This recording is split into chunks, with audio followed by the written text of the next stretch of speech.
ட்ரம்புக்கு தொடரும் எதிர்ப்பலைகள். போர் நிறுத்தம் என்பது அரசியல் நாடகமா? வெள்ளிக்கிழமை இஸ்லாமாபாத்தில் நடக்கப் போவது என்ன? தொடர்ந்து பேசலாம். இது ஆயுதம். இதன் ஒரு சொல் கொல்லும், ஒரு சொல் வெல்லும்.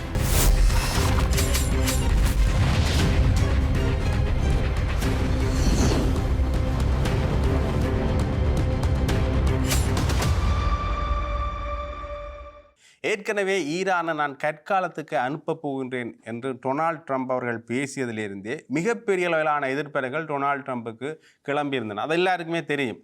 தொடர்ந்துமே ஜனநாயக கட்சியினர் கூட ஒரு நாட்டினுடைய இறையாண்மைக்கு பாதிப்பு ஏற்படுத்துகிற வகையில் இப்படி டொனால்ட் ட்ரம்ப் அவர்கள் பேசியிருக்கக்கூடாது என்கின்ற விடயத்தை சொல்லியிருந்தார்கள். அது மட்டும் இல்லாமல் செவ்வாய்க்கிழமை வரையிலுமே, நேற்றைய தினம் வரையிலுமே ஈரானுக்கான கெடுவும் கொடுக்கப்பட்டிருந்தது.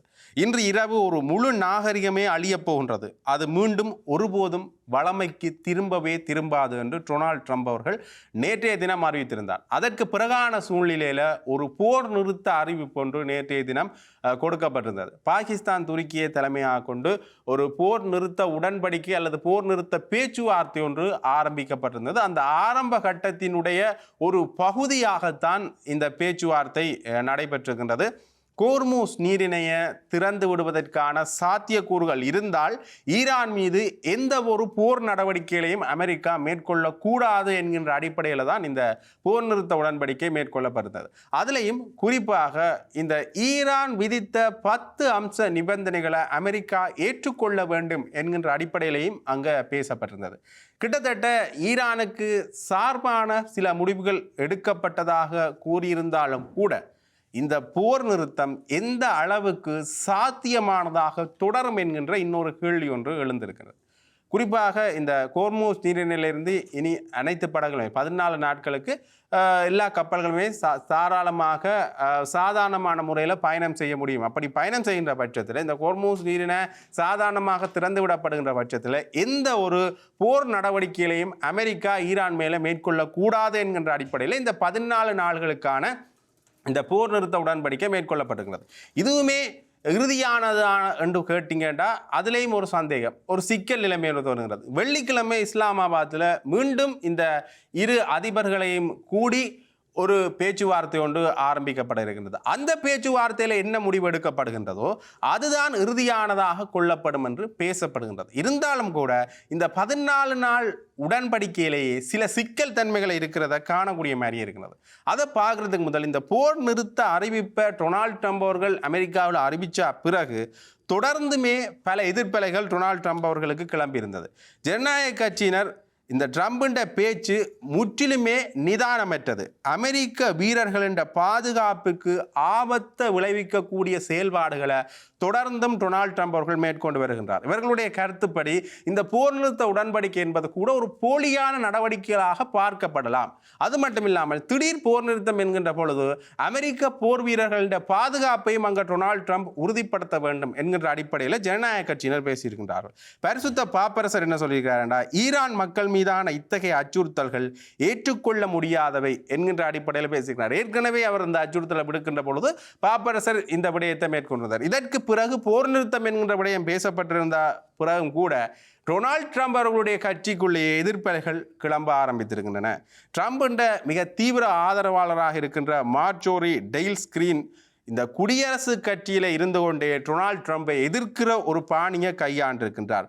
உண்மையிலேயே இந்த விடயம் தீமையானதும் பைத்தியகாரத்தனமானதுமான ஒரு விடயம் என்று நேரடியாகவே டொனால்ட் ட்ரம்ப் அவர்களை விமர்சிச்சிருக்கிறத காணக்கூடிய மாதிரி இருக்கின்றது. டொனால்ட் ட்ரம்ப் அவர்கள் ஊடகங்களில் பேசுகின்ற பொழுது சில கெட்ட வார்த்தைகளை பயன்படுத்துறது, அது மட்டுமில்லாமல் ஊடகவியலாளர்கள் கூட விமர்சிக்கின்ற அளவில் சில விடயங்களை சொல்றது, மிகப்பெரிய அளவில் பேசுபொருளான மாதிரி குடியரசு கட்சிக்குள்ள இப்போ டொனால்ட் ட்ரம்ப் அவர்களை பைத்தியக்காரர் என்றும் முன்னுக்கு பின் முரணான சில விடயங்களை பேசுகிறவர் என்றும் உட்கட்சிக்குள்ளேயே பூசலை உண்டு பண்ணுகின்ற சில நடவடிக்கைகள் மேற்கொள்ளப்பட்டு கொண்டிருக்கின்றன. இதில் இருந்து மிக பெரிய அளவிலான விமர்சனங்கள் டொனால்ட் ட்ரம்பின் மேலே வந்திருக்கின்றது. ஒட்டுமொத்தமாக வெள்ளை மாளிகையினுடைய அதிகாரிகள் என்ன விடயத்தை சொல்கின்றார்கள் என்றால் இந்த பேச்சுவார்த்தை என்பது கூட டொனால்ட் ட்ரம்ப் அவர்களுடைய ஒரு தந்திரம் தான். கிட்டத்தட்ட போர் ரீதியான ஒரு தந்திரமாகத்தான் இந்த வெள்ளை மாளிகையில் இருக்கிற அதிகாரிகள் இந்த விடயத்தை கருதுகின்றார்கள். வெள்ளை மாளிகையில் இருக்கிற அதிகாரிகள் இந்த ட்ரம்பின் இந்த அணுகுமுறை என்று நாங்கள் எதிர்பார்த்த அணுகுமுறை தான்.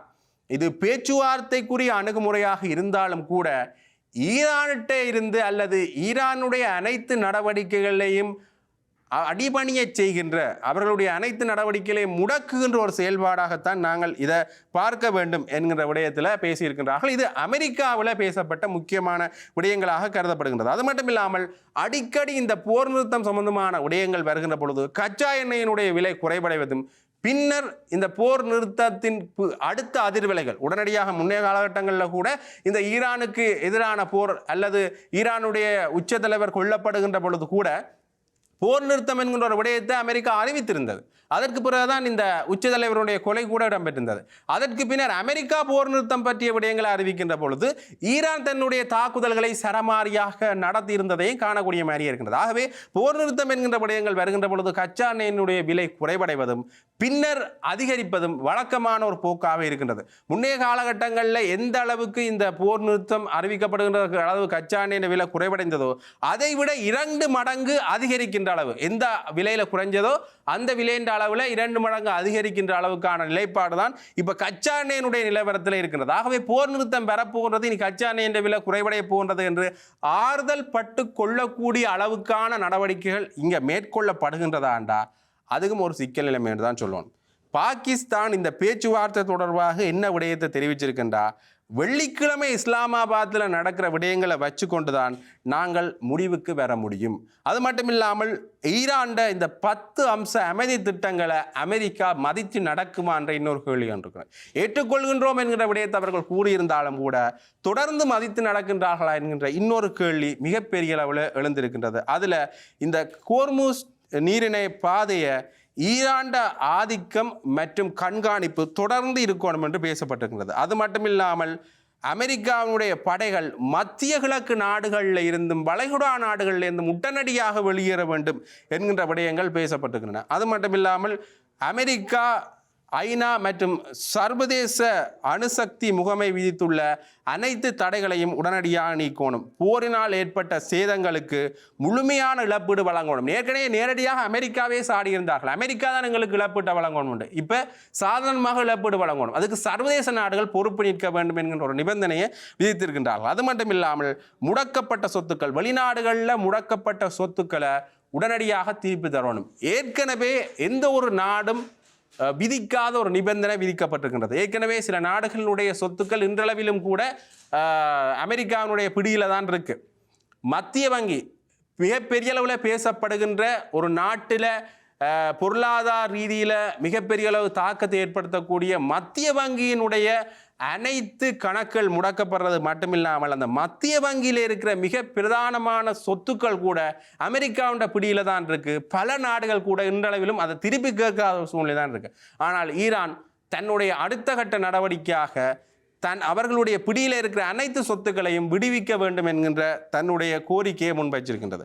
ஆகவே இந்த நிலைப்பாடு குறித்து ட்ரம்ப் என்ன சொல்றாருண்டா, பேச்சுவார்த்தை நடத்துவதற்கான ஒரு சிறந்த அடிப்படை ஒன்று இப்போ விரிவடைஞ்சிருக்கிறது என்கிற விடயத்தை சொல்றார். அது மட்டும் இல்லாமல் நாங்கள் எங்களுடைய இராணுவ இலக்குகளை அடைந்து விட்டோம், ஆகவே இந்த பேச்சுவார்த்தை இப்பொழுது தேவையானது என்கிற விடயத்தை அவர்கள் சொல்லியிருக்கின்றார்கள். ஈரான் அமெரிக்கா மீது தங்களுக்கு துளியும் நம்பிக்கை இல்லை என்கிற விடயத்தை தெரிவிக்கிறது மட்டுமில்லாமல் இந்த பேச்சுவார்த்தை கூட எங்களுக்கு வெற்றியடைகின்ற ஒரு சந்தர்ப்பமாகத்தான் இருக்கின்றது. ஆனால் அமெரிக்கா மீதான எங்களுடைய சந்தேகம் இன்னும் தீரவில்லை. தொடர்ந்துமே அடுத்த கட்டமாக அமெரிக்கா இந்த நடவடிக்கையும் மேற்கொள்ளலாம் என்கிற விடயத்தில் தங்களுடைய கருத்து நிலைப்பாடுகளை சொல்லியிருக்கின்றார்கள். இது இவ்வாறு கேட்க இஸ்ரேல் இதில் என்ன விடயத்தை எடுத்திருக்கின்றா, இஸ்ரேல் ஒரு முக்கியமான விடயம் ஒன்றை தெரிவிச்சிருக்கிறது. பாகிஸ்தான் ஒரு விடயத்தை சொல்லியிருக்கின்றார்கள். வெறுமனே இது இஸ்ரேல் ஈரான் போர் நிறுத்தம் மட்டுமல்ல, லெபனான் போர் நிறுத்தமாக கூட நீங்கள் பார்க்கணும். காசாவில் நடக்கிற யுத்தம் கூட உடனடியாக முடிவுக்கு கொண்டு வரப்பட வேண்டும் என்று பாகிஸ்தான் சொல்லியிருந்தாலும் கூட இஸ்ரேல் அதை முழுமையாக மறுத்திருக்கின்றது. லெபனானுடைய போர் நிறுத்தத்தை நாங்கள் உடனடியாக கொண்டு வர முடியாது, தொடர்ந்துமே லெபனான் மேலே எங்களுடைய தாக்குதல்கள் நடந்து கொண்டுதான் இருக்கும் என்று நெதன்யாஹு நேரடியாகவே அறிவித்திருக்கின்றார். ஆகவே ஈரான் ஏற்கனவே சொல்கின்ற பொழுது அவர்கள் வச்ச ஒரு கோரிக்கையில் ஒரு முக்கிய அம்சமாக பார்க்கப்படுறது, எங்களுடைய நட்பு நாடுகளில் அமெரிக்காண்ட ஆதிக்கம் இருக்கின்றது, இஸ்ரேலின் ஆதிக்கம் இருக்கின்றது, தொடர்ந்துமே அங்கே தாக்குதல்கள் நடத்தப்பட்டு கொண்டிருக்கின்றன. ஆகவே எங்களுடைய நட்பு நாடுகளில் நடத்தப்படுற தாக்குதலும் உடனடியாக நிறுத்தப்படல் வேண்டும் என்கின்ற ஒரு கோரிக்கை ஈரானால் முன்வைக்கப்பட்டிருக்கிறது. ஆனால் இப்போ அதை பாகிஸ்தான் சொல்லியிருந்தாலும் கூட இந்த அண்மையில் இந்த அமைதிக்கான விடயத்தில் தலைமை தாங்குகிற பாகிஸ்தான் இந்த விடயத்தை சொல்லியிருந்தாலும் கூட லெபனானுடைய போர் நிறுத்தத்தை பற்றியும் தான் நாங்கள் பேசிக் கொண்டிருக்கின்றோம். ஆகவே போர் நிறுத்தம் என்கின்ற பொழுது இந்த 14 நாட்களுக்கு லெபனான் மேலேயும் நீங்கள் தாக்குதல் நடத்தக்கூடாது, காசா மேலேயும் தாக்குதல் நடத்தக்கூடாது என்ற விடயத்தை சொல்லியிருந்தாலும் கூட அதை நெதன்யாகு மறுத்திருக்கின்றார்.